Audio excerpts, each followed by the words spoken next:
19th जनवरी 2026 का session है।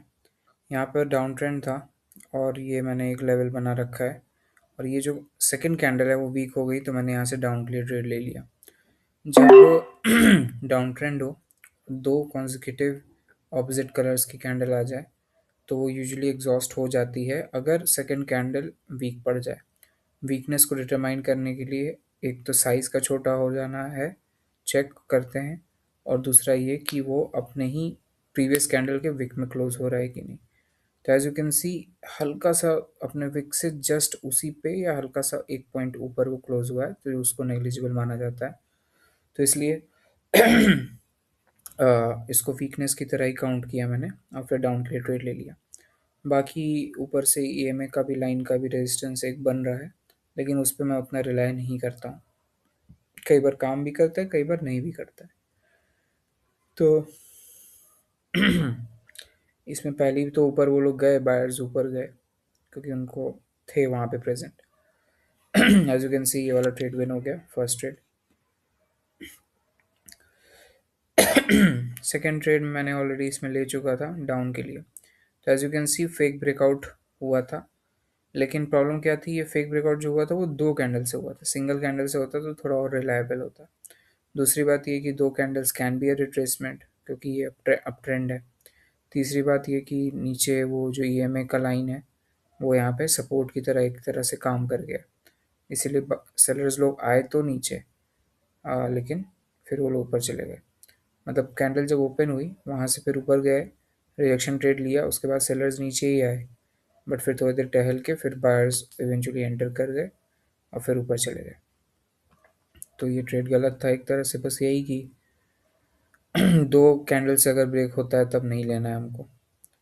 यहाँ पर देख लेते हैं, यहाँ पर ट्रेंड लाइन बना हुआ है, तो एक ट्रेंड लाइन के बेसिस पे वाली बात भी थी कि ट्रेंड लाइन के अगर ऊपर रहेगा तो मैं अब के लिए ट्रेड लूँगा। लेकिन यहाँ पे उसने थोड़ा सा अलग किया, ट्रेंड लाइन के ऊपर था लेकिन उसने इसको स्किप कर दिया। तो उसका क्या मतलब हुआ कि ट्रेंड लाइन के हम ऊपर नहीं रहना चाहते हैं, तो उस हिसाब से क्या बनेगी, सेलर्स की बनेगी। बट जो गैप डाउन है वो ज़्यादा ही गैप डाउन कर दिया।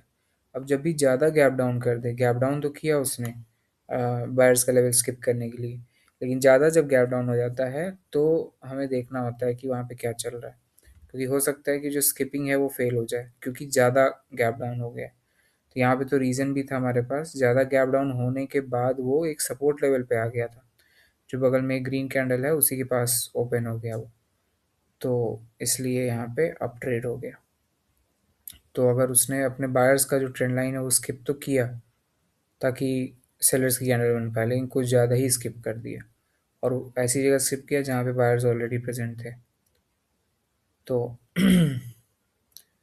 एज यू कैन सी, ये वाला ट्रेड ऐसे विन हो गया। तो दो ट्रेड्स ऐसे हो गए। तीसरा ट्रेड ये है, यहाँ पर एज यू कैन सी एक नीचे एक मैंने लेवल बनाया हुआ है सपोर्ट, और उसमें री एंट्री हो रही है। तो मेरा क्लियर था, अब मैं यहाँ पे ट्रेड ले लूँगा आपके लिए कि वो जैसे ही नीचे आएगा तो वही है, fake breakout at a rejection trade at fake breakout level. तो इस बेसिस पे मैंने ट्रेड ले लिया। सपोर्ट ये लेवल था क्योंकि ये बगल में एक ओवरलैप लेवल है, उसका भी सपोर्ट है, और उसके बगल में भी जो लेवल्स हैं उसका भी सपोर्ट है। इस बेसिस पे ले लिया था। ऊपर भी एक रेजिस्टेंस लाइन थी हमारे पास, तो उसको भी मैं ध्यान रख रहा था। जब ऊपर से फेक ब्रेकआउट हुआ था तो मैं वेट कर रहा था कि ऊपर ही पहले चली जाती, लेकिन वो कैंडल ही इतनी बड़ी बन गई कि वो नीचे पहुंच गए वो लोग। इसी तरह का एक जगह था, ट्रेड था जहाँ पर मेरा लॉस हुआ था, उसको जेन्युइन सपोर्ट नहीं माना गया था, बट यहाँ पे वो सपोर्ट की तरह काम किया। इवन दो वो लोग नीचे थे, सेलर्स पुश कर रहे थे, बट इवेंचुअली चूंकि ये वॉलेटाइल मार्केट है तो यहाँ पे विन हो गया ट्रेड। उस लेवल के ऊपर ही क्लोज हुआ वो। अब आ जाते हैं ट्रेड हिस्ट्री पे। ये उसी दिन के ट्रेड्स हैं।